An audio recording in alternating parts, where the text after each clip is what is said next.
wabarakatuh. Hai intelektual muda, kali ini bareng aku Dipa, Aku Miu. yang bakal nemenin malam lo di UKKPK Boys. Ngobrol santai bareng gue, lo apapun kita ceritain di sini. Oke, kali ini kita bareng Miu nih yang kabarnya baru pulang dari Jogja. Iya, bener banget. Itu kalau boleh tahu Miu di Jogja berapa lama dan ngapain kira-kira? Aku di Jogja itu selama 1 semester ya, Dipa. Sekitar 6 bulan. Nggak nyampe deh. Mungkin 4 bulan setengah mungkin. 4 bulan setengah. Berarti Miu ke Jogja ini dalam agenda apa gitu? Aku mengikuti program kampus Merdeka, yaitu pertukaran mahasiswa Merdeka, Dipa. Itu kalau boleh tahu Jogja Kampus Merdeka itu universitas apa nih Miu? Oh iya, aku kebetulan kemarin ngambilnya di UGM dan alhamdulillah lulus di sana. Wow, UGM. Pasti intelektual muda nggak asing nih dengan UGM, salah satu kampus yang paling populer di Indonesia, Universitas Gadjah Mada, yang tentunya sering dikejar. Aku sendiri dari kecil ingin masuk UGM, tapi sampai sekarang ditakdirkan di UNP. Tapi Diva, fun fact nih ya, sebelumnya itu aku juga ditolak loh di UGM.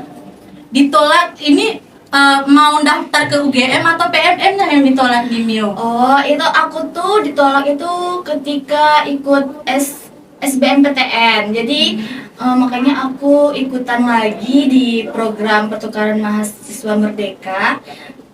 Aku ngambil UGM lagi gitu, karena kayak apa ya, masih belum Move on gitu dari UGM. Iya gitu. Aku mau UGM, kalau aku nggak bisa masuk UGM ke sana, minimal aku bisa belajar di sana. Iya, Gitu. betul. UGM. Kalau boleh tahu selama di UGM itu prodi yang Miu ambil apa gitu? Kebetulan aku tuh linjur ya. Aku sebelumnya di UNP itu jurusan pendidikan seni rupa, dan di UGM kan kebetulan nggak ada ya jurusan seni rupa. Jadi karena keadaan aku jadi linjur nih, Dipa. Aku ngambil 3 fakultas. Wow, 3 fakultas. Iya, 3 UGM. fakultas. Yang mana fakultasnya kayak jauh-jauh gitu loh. Ada biologi, Wow. filsafat juga, sama psikologi. Dari seni rupa ke biologi, filsafat. Iya, benar. Itu matkulnya gimana cara nyesuainya itu Miu? Ya, untuk awal-awal sih agak susah dan lumayan keteteran juga ya. Karena kalau di jurusan aku itu lebih ke praktek ya. Sedangkan kalau kayak biologi, terus juga filsafat itu kan lebih kayak kita harus baca-baca jurnal, review ini itu gitu. Sedangkan di jurusan aku itu kayak lebih kayak bikin patung, melukis, menggambar, kayak kayak bener-bener agak culture shock gitu loh, kayak Berhubungan dengan seni semua di sini nggak ada. dan tapi kalau untuk apa ya, psikologi itu tuh aku ngambil mata kuliah stimulasi dan perkembangan anak.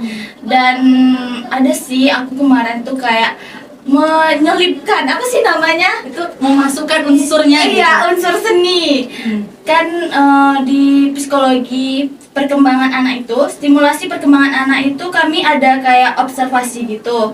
Kemudian setelah observasi ke SD gitu, kami langsung terjun ke lapangan dan kayak apa ya, nyari tahu gimana sih stimulasi anak ini, gimana kita harus menstimulasi anak yang benar gitu kan. Kayak emosinya gimana, kognitifnya gimana, atau sosialnya gimana. Kayak kebanyakan anak-anak kan nggak bisa ya mengkomunikasikan perasaannya gitu kan. Kayak ada yang kalau misalnya marah atau sedih kayak lebih mendem gitu, Lebih nggak mendem. sih? Ya, sama kayak aku yang suka mendem semuanya. Iya. Nah, di situ tuh kayak kita tuh nyari tahu ini gimana sih solusinya gitu, biar anak-anak tuh bisa mengkomunikasikan perasaannya dengan kayak menggambar gitu. Jadi kayak misalnya nih warna merah ini nih tandanya dia marah gitu. Kalau misalnya hitam dia kecewa atau sedih gitu. Jadi Mio memasukkan unsur seni pada pelajar psikolog. Iya. Jadi kalau anak-anak nih warnanya hitam itu lagi kecewa, kalau merah lagi marah gitu. Itu merupakan perpaduan yang mungkin orang-orang belum mikir sampai ke sana gitu. Tapi hebat sih bisa dari jurusan seni rupa masuk ke psikolog, biologi Dan menyesuaikan. dan menyesuaikan. Tapi kalau konversi nilai itu harus sama bukan sih matkulnya? Misalnya Mio ngambil di UNP. Nah, matkulnya di sana harus sama buat konversi. Kalau di sini gimana kalau kemarin Mio? Nah itu aku sempat galau nih masalah kayak konversi nilai. Sebelumnya kan kayak kita tuh ada disuruh ngurus gitu kan ke Kaprodi. Iya. Dan udah fix in gitu. Ini nih mau dikonversi kemana? Tapi masalahnya ketika di UGM itu mata kuliahnya tuh kayak emang udah disediain gitu loh, kayak hanya ini yang bisa kita ambil gitu. Jadinya aku kayak, aduh ini gimana sih? Kayak gimana nasib aku satu semester ke depan gitu? Apa aku ngulang gitu kan? Ngulang. Kayak sudah satu semester belajar di sana masa nggak dikonversi di Iya, aku sini kayak gitu. bener-bener ya udahlah pasrah aja lah gitu. Yang penting sekarang jalanin aja gitu. Tapi pas udah selesai program itu, aku coba lagi kan datangin ke prodi gitu. Sampai 1 minggu atau 2 minggu itu tuh benar-benar bolak-balik ke Kaprodi buat cuman konversi. Iya, tapi alhamdulillah udah dikonversi. Aman. Iya, alhamdulillah. Alhamdulillah. Nah, buat intelektual muda yang masih ragu nih buat ikut PMM, apalagi linjur, ini kita bisa melihat Mio yang linjur dari jurusan seni rupa ke filsafat biologi, dia tetap bisa dikonversi. Ngomong-ngomong masalah PMM, nah di PMM ini Mio ke Jogja gitu kan. Kalau di sana juga ada modul Nusantara. Modul Nusantara itu mungkin Mio bisa jelasin kemana aja dan rasanya gitu, kayak pengalaman yang paling seru di sana. Apa ya, aku batuk nih.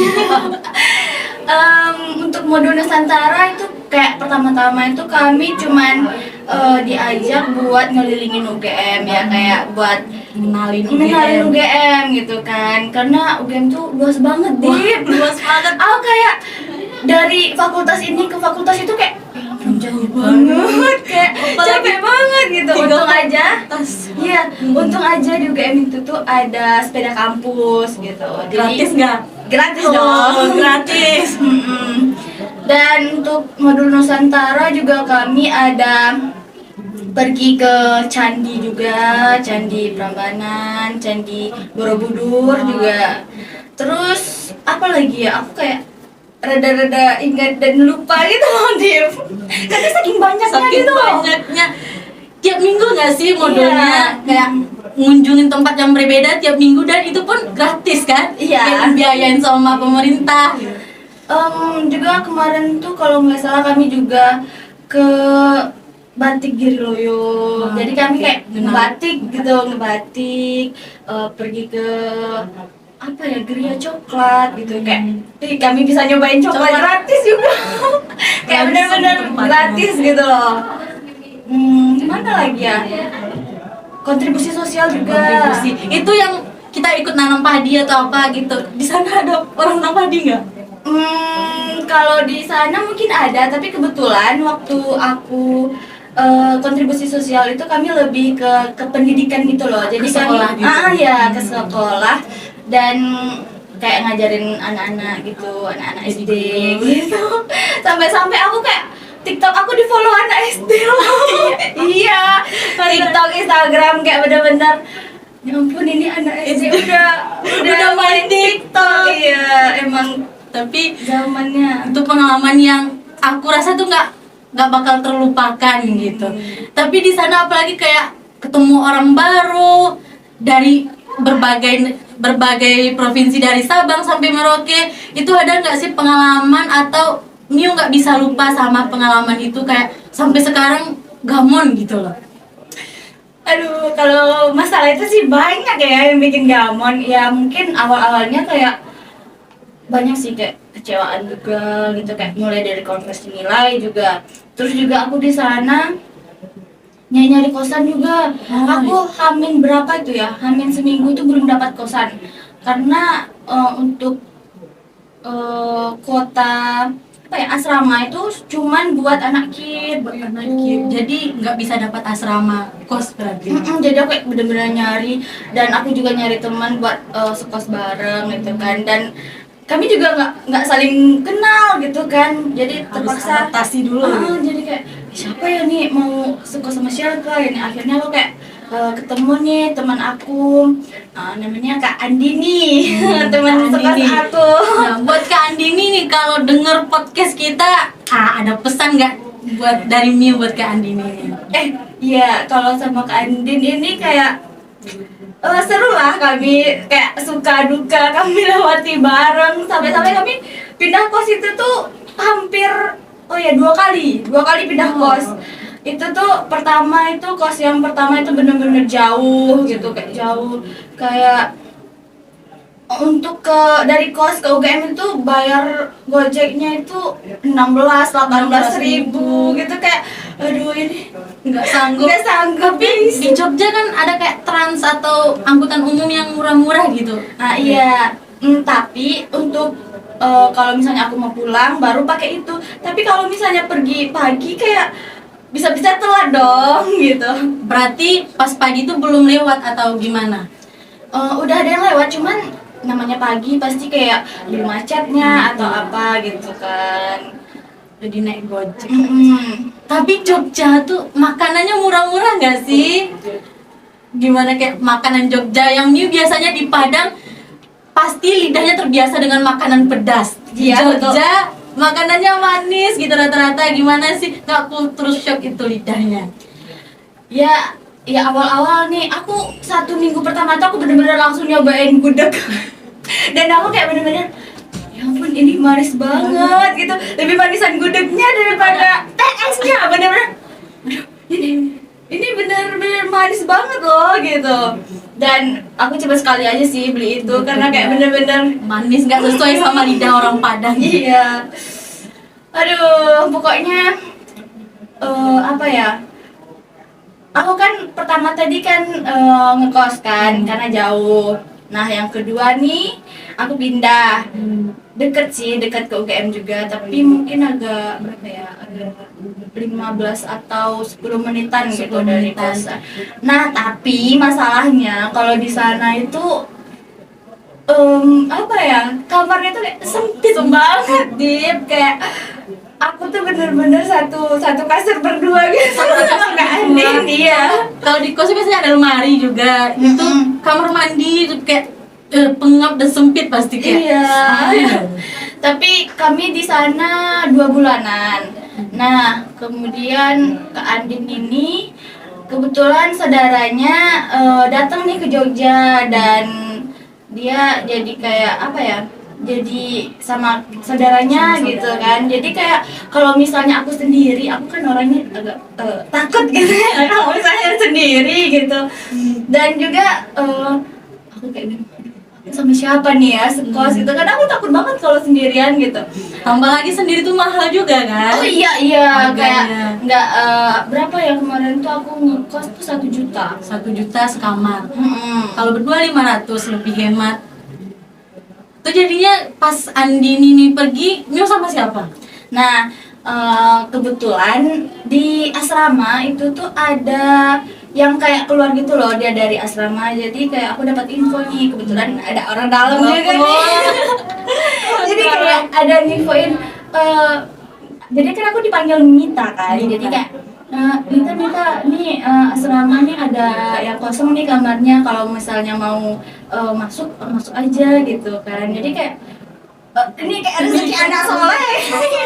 Anak soleh apa ya? Ya soleh. Iya.